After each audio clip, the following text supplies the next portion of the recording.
Bonjour tout le monde, bon matin. Salut, c'est Fanelli dans sa cuisine. Entrez, entrez, bienvenue, bienvenue. Qu'est-ce qu'on prépare aujourd'hui en cette belle journée d'été? On prépare un pain apéritif. Regardez dans ça. Un beau pain apéritif, feta, olive et tomate. Un pain spirale super facile à réaliser. Alors, avant de se lancer dans la recette, voyons si tout va bien de votre côté. Si tout est correct. Ah, Suzanne est là. Bonjour Suzanne. Salut Sylviane. Par ici, vous savez que je vois vos questions. Donc, n'hésitez pas à les inscrire si vous en avez. Ça me fera plaisir d'y répondre. Ok, tout le monde est là. Donc, vous l'avez vu, le beau pain spirale, olive, feta, tomate que nous allons préparer. On est parti. Alors, la première chose que l'on va faire, c'est que l'on va s'engager pour préparer notre garniture.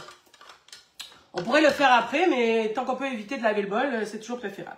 Donc là, je vais venir mettre à l'intérieur de mon bol 100 g de feta, donc feta en morceaux, 100 g de tomates séchées marinées, hein, vous savez ce que c'est ce genre de choses. Hein.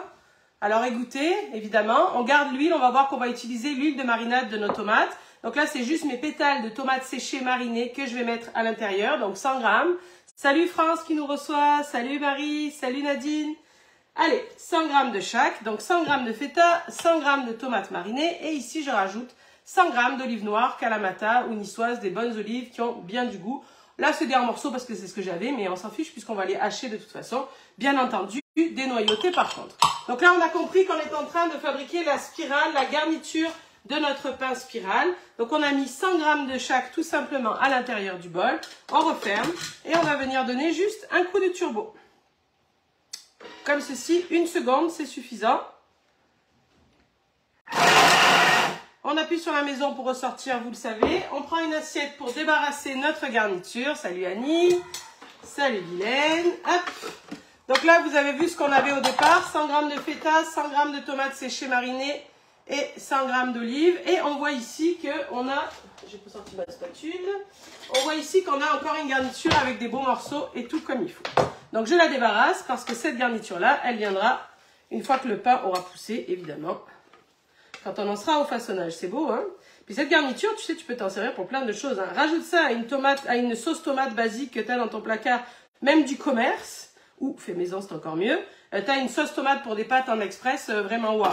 Hein. Mets ça sur ton fond de pizza, c'est miam miam. Rajoute ça à une quiche, ça se met un peu partout. Donc là, on réserve ça de ce côté. Alors, on met ça vers là et on continue. Maintenant, on va commencer à préparer notre pâte à pain de base. Donc, vous l'avez vu, hein, notre pain spirale. Faire du pain, souvent, ça vous impressionne, alors que c'est vraiment pas compliqué. Et là, il a l'air d'être tout waouh, ce pain-là, mais vous allez voir que c'est enfantin. Les bases, c'est toujours les mêmes. Quand on fait de la boulangerie ou quand on fait du pain, on commence par mettre le liquide à l'intérieur du bol. Ici, dans cette recette, ça va être du lait. Je mets dans cette recette 225 g de lait à l'intérieur du bol. La sorte de lait, ça n'a pas d'importance.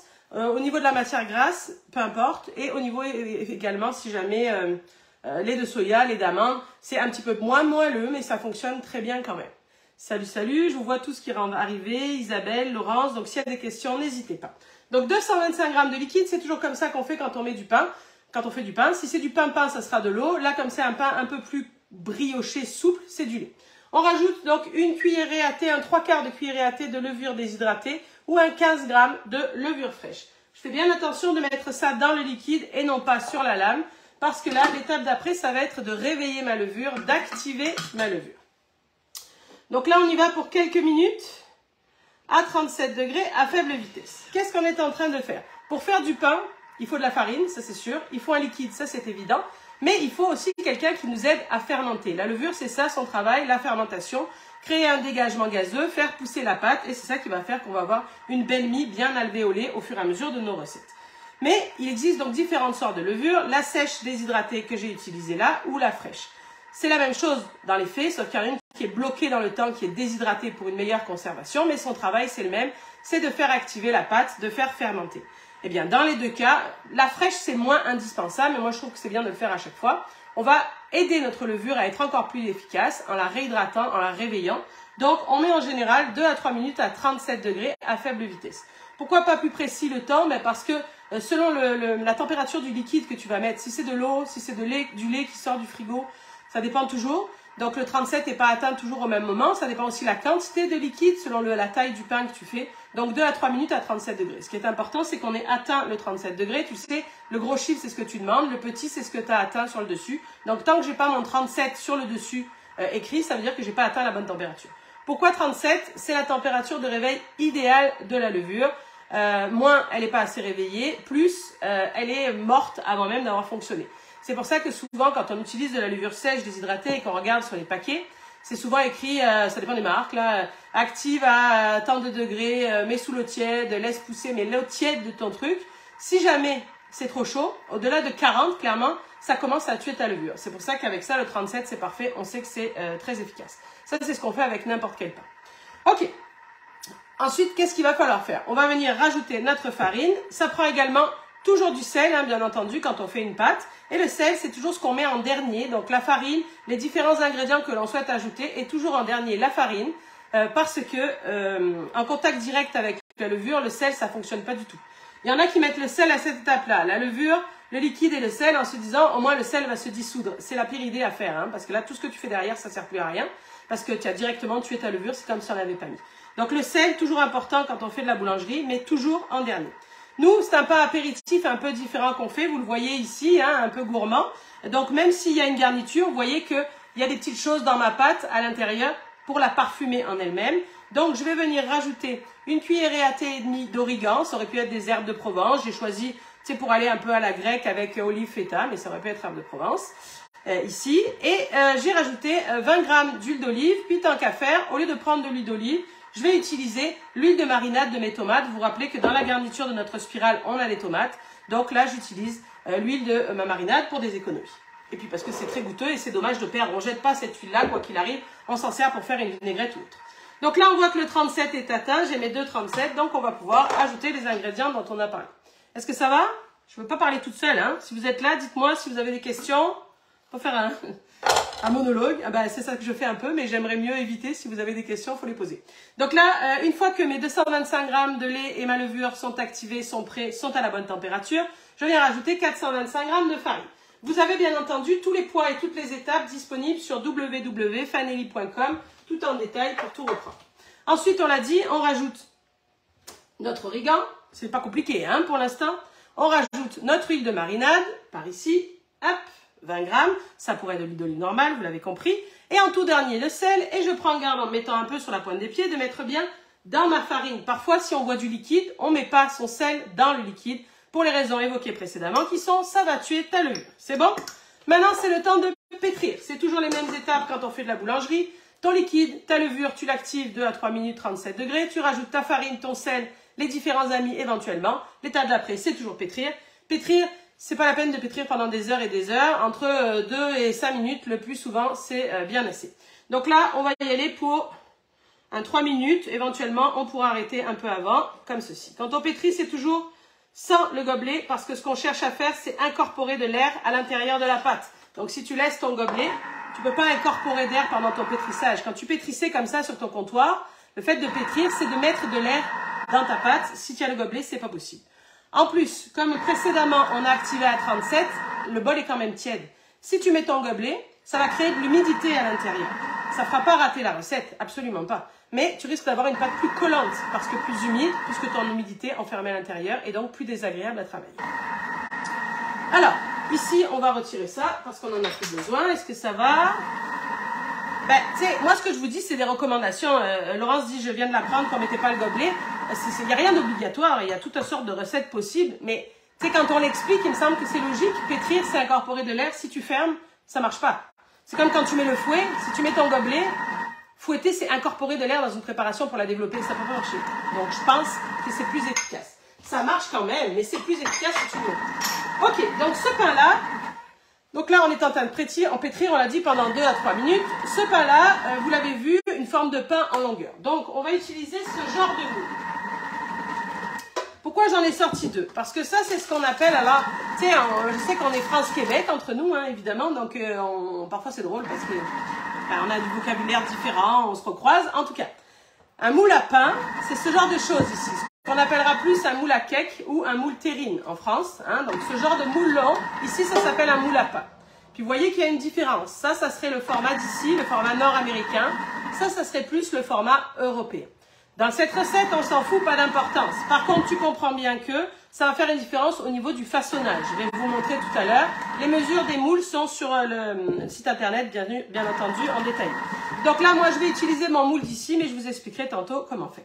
Ok, tout le monde est bien content, ça va bien. Maintenant, on peut le mettre direct en dressant son moule. Moi, je suis une stressée du démoulage, donc j'utilise toujours du papier parchemin.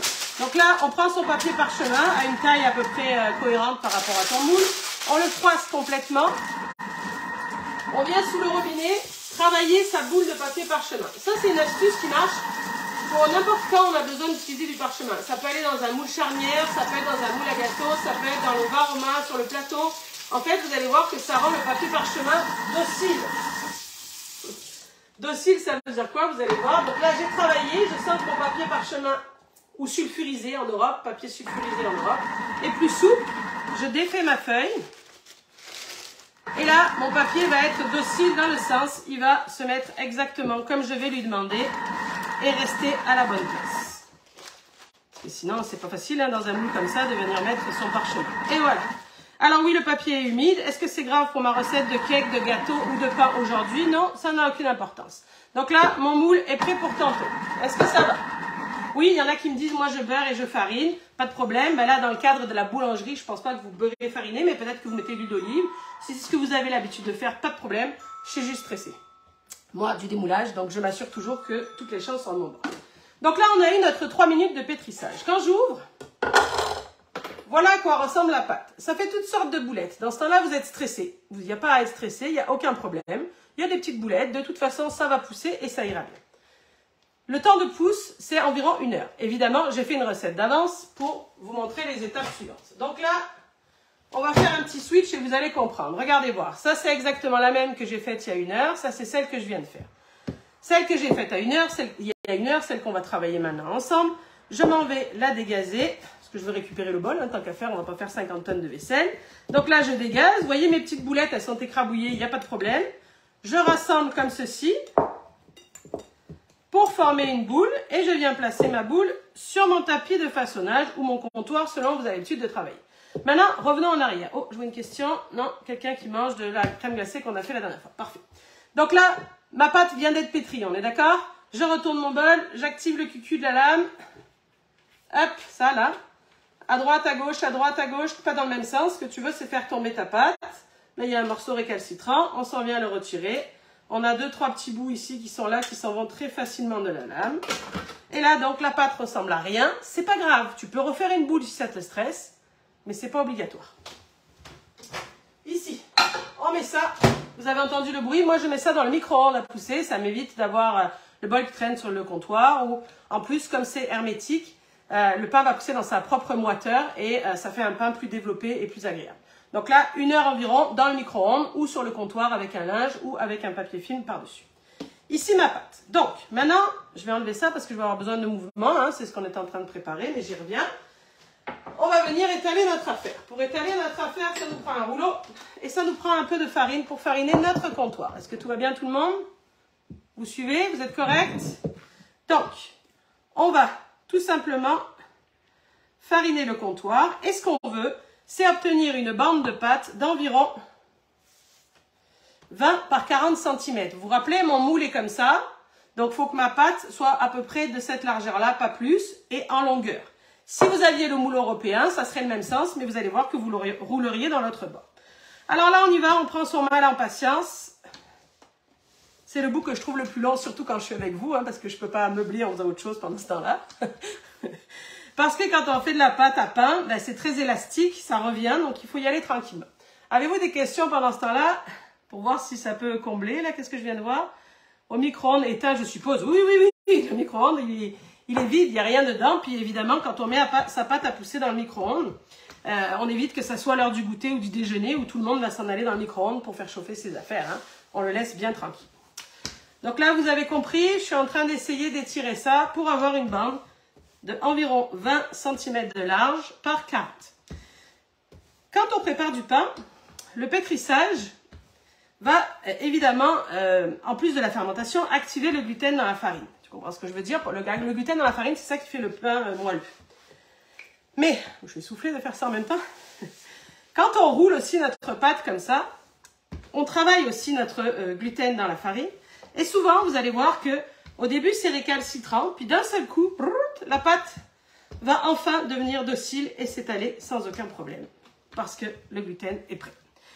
Alors, vous voyez, on n'est pas trop mal comme ça, je pense. On va pouvoir venir tricher un peu. Vous êtes là? Pour faire que nos coins soient bien carrés. Voyez-vous la pâte, ça va là? Voyez? C'est bien? C'est bon? Donc, avant que je m'en aille plus loin, avez-vous compris? Mon moule, regarde. Et je vais rouler, tu as compris là-dedans.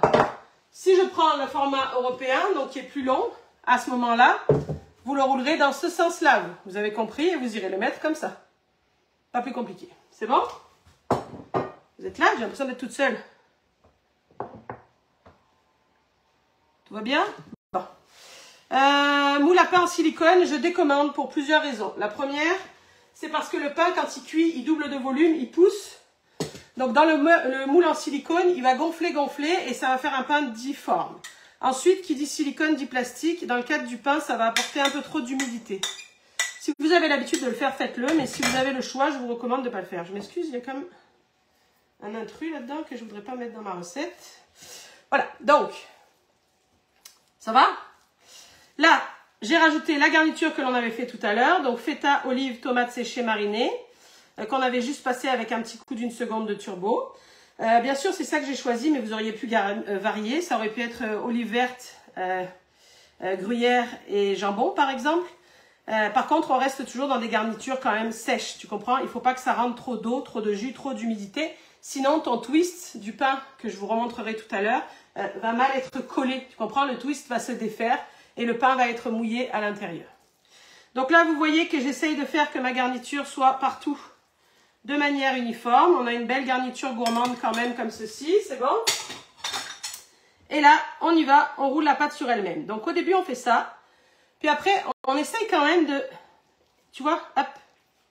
Comprends-tu ce que je fais là? Parce que je serre un peu. Il ne faut pas trop serrer, mais il faut serrer un peu. Les côtés, on ne s'en occupe pas. Tu vois, je tire un peu pour légèrement serrer, toujours pour être sûr d'avoir un twist qui se tient bien, pas avec du jour à l'intérieur. Maintenant, je prends mon moule, d'accord?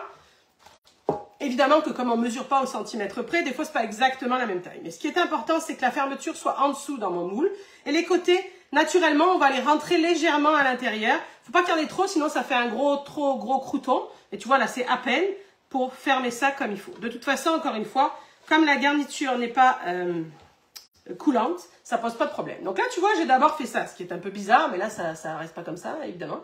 Donc là, maintenant, on vient placer tout ça, puis écraser avec la paume de la main, toujours pour essayer d'avoir un pain qui prend la forme de ton moule au complet, pour ne pas avoir quelque chose de trop dodu sur le dessus. Et voilà, donc là, on a notre pain spirale qui est prêt. Censément, là, je vais zapper une étape pour vous montrer la suite. Censément, on laisse son pain une demi-heure à pousser, en l'état. Puis ensuite, on finalise juste avant la cuisson, en mettant un peu comme ceci, de mon huile de marinade de mes tomates, au pinceau sur le dessus, et un petit peu d'origan pour le goût et pour que ce soit joli. Donc je répète, une fois que tu as fait ton façonnage comme je viens de faire, tu le laisses tranquille une demi-heure sur ton comptoir, sans le toucher, sans rien du tout. Pendant ce temps-là, tu préchauffes ton four à 350 Fahrenheit, 180 Celsius. Une fois que le four est prêt, à ce moment-là, un peu d'huile sur le dessus de ton huile de marinade, un peu d'origan éventuellement, et tu me rentres ça dans le four pour 40 minutes. Ça va ? Allons chercher celui qu'on a préparé d'avance pour continuer la discussion. Donc, au bout de 40 minutes, ton pain, il est là-dedans, mais il a gonflé, évidemment. Hein, tu vois bien, c'est exactement le même, dans exactement le même moule. Donc, tu vois bien qu'il a développé. Dès que ça sonne et que c'est prêt dans le four, tu sors avec le papier, tu tires ton papier, puis tu sors ton pain et tu le poses sur une grille pour justement encore essayer d'éviter le plus possible l'humidité. Si tu le laisses dans le moule, il va avoir le cul un peu mouillé parce que c'est sûr qu'il dégage de l'humidité. Donc, le fait de le sortir de son papier et de le mettre sur une grille, voire de défaire le papier autant que possible, ça va permettre d'avoir un pain sec. Mais tu vois, regarde, on a dit qu'on avait mis du lait au lieu de mettre de l'eau au début. On a quand même quelque chose, tu vois, de très moelleux. J'ai une croûte, mais c'est pas une croûte dure. Mais c'est pas non plus un pain au lait, parce qu'il y a de l'huile d'olive, tout ça, c'est entre les deux. Qu'en dites-vous? Ah oui, l'autre point super important, même si tu es très curieuse de voir si tu as réussi, si ça fonctionne, je te recommande d'attendre au moins 1 heure avant de trancher ton pain. Dans n'importe quelle recette de boulangerie, on attend qu'il ait refroidi. Parce que, tu sais, le développement de ta mie qui se fait à l'intérieur, quand c'est chaud, c'est encore très fragile et très humide. Si tu coupes, tu écrases. Si tu écrases, la mie se colle, puis du coup, tu écrases toutes tes bulles et après tu me dis j'avais un pain qui était trop dense. Donc, sois patiente, attends le plus possible. Tu vois, moi, j'ai coupé au bout d'1 heure, puis ben, moi, je le sais, là, de ce côté-là, j'ai un peu écrasé parce que c'était encore trop chaud, il était encore tiède. Donc, voici ce qu'on a préparé, un pain spiral apéro olive feta. Comme je vous disais, je sais que ça fait peur à beaucoup la boulangerie, mais je peux pas croire que ça, c'était compliqué. Là. Si vous suivez les étapes, c'est vraiment enfantin. Si jamais vous avez envie d'en savoir encore plus sur la boulangerie, vous savez que vous avez différentes possibilités sur fanelli.com. Vous avez un cours boulangerie qui dure pas loin de 2 heures et quelques, je pense, dans lequel il y a 5 recettes de pain de base, pain brun, pain brioché, baguette, avec toutes les explications sur les levures, les pousses, les temps de cuisson, etc. Le cours, quand tu te l'offres, la vidéo est pour toi à vie et le carnet recette à vie. Tu peux regarder ça autant de fois que tu veux. Il y a également un carnet recette téléchargeable qui s'appelle Pain brioche et viennoiserie, dans lequel tu comprends que là, tu vas trouver des brioches encore différentes, des pains encore différents, mais également des croissants, des pains au chocolat ou des chocolatines, etc. etc. Voilà, voilou. Cette semaine, c'est les apéros. Demain, comme chaque mercredi de l'été, les recettes plancha avec Nobel Mix. En mode apéro, on va préparer un nachos chili. Ultra gourmand, ultra cochon. Jeudi, avec les VIP, on va faire une focaccia lavrée. Celle qui met plus de 4 heures à pousser, pardon. En VIP. Vendredi avec Manon, accord mets et vin, des beaux rosés et du gazpacho pastèque, tomate et basilic. On fait durer l'été. La semaine prochaine, ça commence le temps des récoltes et on va parler du maïs qui est ici prêt à ramasser ou presque un peu partout. Si vous voulez en savoir plus sur le cours, sur les webinaires, sur les carnets recettes et sur le club VIP, www.fanelli.com. Salut, merci à tous. N'hésitez pas si vous avez des questions, je suis jamais loin pour y répondre. À plus!